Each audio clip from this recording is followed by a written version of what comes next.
Hello అండి, ఈరోజు వీడియోలో చంకల్లో ముడతలు రాకుండా మనకి బ్లౌజ్కి హ్యాండ్స్ పర్ఫెక్ట్గా ఎలా కటింగ్ చేసుకోవాలో ఈ వీడియోలో అయితే చూపిస్తానండి. బిగినర్స్ అయితే వీడియోని ఎక్కడ స్కిప్ చేయకుండా ఎండ్ వరకు చూడండి, అప్పుడే మీకు అర్థమవుతుంది.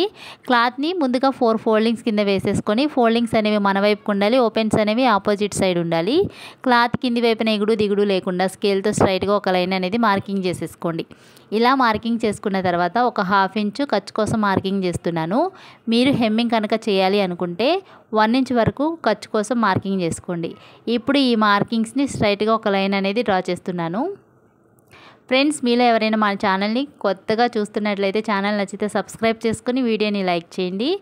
ఇప్పుడు ఎక్స్ట్రా ఉన్న క్లాత్ని నేను కటింగ్ చేసేస్తున్నానండి. మీకు ఇక్కడ కన్ఫ్యూజ్ లేకుండా ఉంటుంది కాబట్టి ఎక్స్ట్రా ఉన్న క్లాత్ని కటింగ్ చేసేసాను. ఇప్పుడు ఆది బ్లౌజ్ని తీసుకొని హ్యాండ్ని లోపల వైపుకు తిప్పుకోండి. వీడియోలో చూపిస్తున్న విధంగా మీరు నేను చెప్పడం కన్నా వీడియోని క్లారిటీగా చూడండి. ఇక్కడ నేను చెప్పడం ఒక ఎత్తు అయితే మీరు వీడియో గమనించడం ఇంకొక ఎత్తు అండి. వీడియో గమనిస్తేనే మీకు ఇక్కడ అర్థమవుతుంది. హ్యాండ్ని ఈ విధంగా లోపల వైపుకు తిప్పేసుకొని వీడియోలో చూపిస్తున్న విధంగా హ్యాండ్ పెట్టుకొని కుట్టు వరకు ఒక మార్కింగ్, ఖర్చు వరకు ఒక మార్కింగ్. ఖర్చు అనేది పైకి ఉండేలా చూసుకోండి, ఖర్చు వరకు ఒక మార్కింగ్ పెట్టేసుకోండి. కింది వైపున హ్యాండ్ లూజ్ కూడా మార్కింగ్ చేసుకోండి. ఈ విధంగా మార్కింగ్ చేసేసుకున్న తర్వాత ఆది బ్లౌజ్ని పక్కకి తీసేసుకొని ఈ పొడవు ఎంత ఉందో ఒకసారి టేపుతో కొలుచుకోండి. హ్యాండ్ పొడవు వచ్చేసి 8 ఇంచులు ఉందండి. ఖర్చులతో కలిపి 9.5 ఇంచులు వచ్చింది. ఈ 9.5 ఇంచుల్ని ఇటువైపు కూడా ఒక మార్కింగ్ అయితే పెట్టేసుకోండి. ఇప్పుడు ఈ 2 మార్కింగ్స్ని స్కేల్తో స్ట్రైట్గా ఒక లైన్ అనేది డ్రా చేసుకోండి. ఖర్చు కోసం ఒక లైన్, కుట్టు కోసం ఒక లైన్, ఈ విధంగా లైన్స్ డ్రా చేసుకున్నారంటే మీకు హ్యాండ్ కటింగ్ అయితే అర్థమైపోతుందండి, ఈజీగా ఉంటుందన్నమాట. నేను వీడియోలో చూపిస్తున్న విధంగా మీరు కట్ చేశారంటే మీకు చంకల్లో ముడతలు అనేవి రాకుండా పర్ఫెక్ట్గా బ్లౌజ్ అయితే స్టిచ్ చేసిన తర్వాత ఉంటుంది.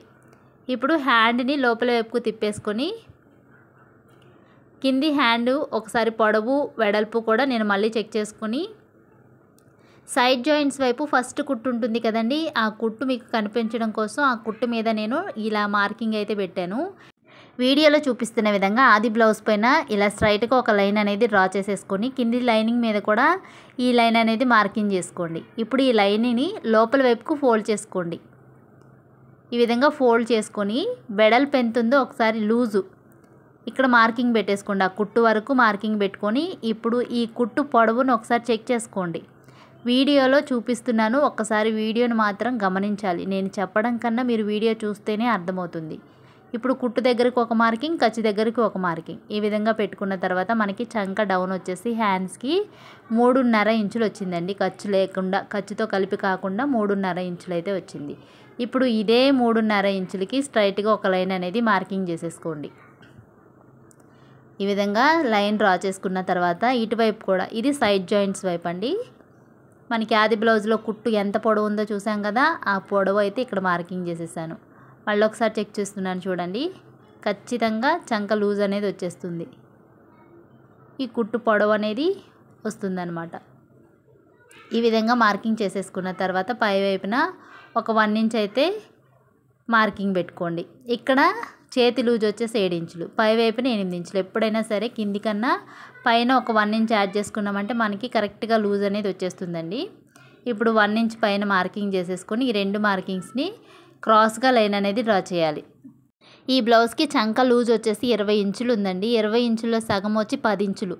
10 ఇంచులు మనకి ఇక్కడ లూజ్ అనేది రావాలి. ఇక్కడ 9.5 పావుదకు 10 ఇంచులకి అయితే ఇక్కడ లూజ్ వచ్చిందండి. హ్యాండ్ రౌండ్ షేప్ తీసేసరికి మనకి ఖచ్చితంగా 10 ఇంచులు అయితే లూజ్ అయితే వచ్చేస్తుంది.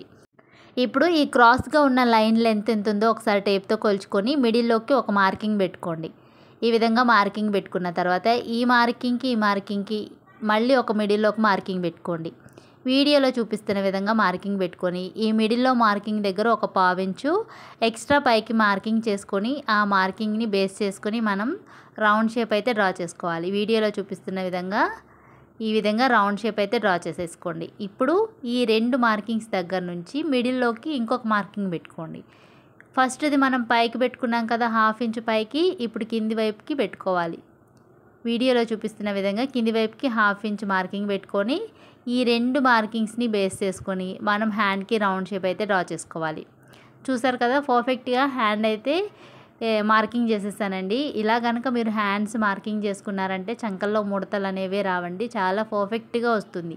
అలాగే ఇక్కడ ఫ్రంట్ పార్ట్లో లోతు ఎలా తీయాలో కూడా చూపిస్తాను. ఈ 1 ఇంచ్ దగ్గర నుంచి ఇక్కడ సైడ్ జాయింట్ వరకు మనం మార్కింగ్ చేసుకున్నాం కదా, ఆ మార్కింగ్ వరకు ఈ విధంగా మనం 1/2 ఇంచు లోపల వైపుకి మార్కింగ్ చేసుకుని ఫ్రంట్ పార్ట్లో లోతు అనేది తీసుకోవాలి.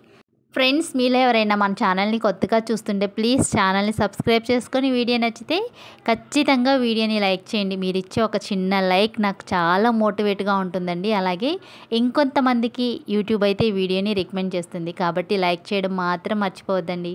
Thank you for watching. నేనైతే ఈ లోతుని స్టిచ్ చేసేటప్పుడు కటింగ్ చేస్తాను.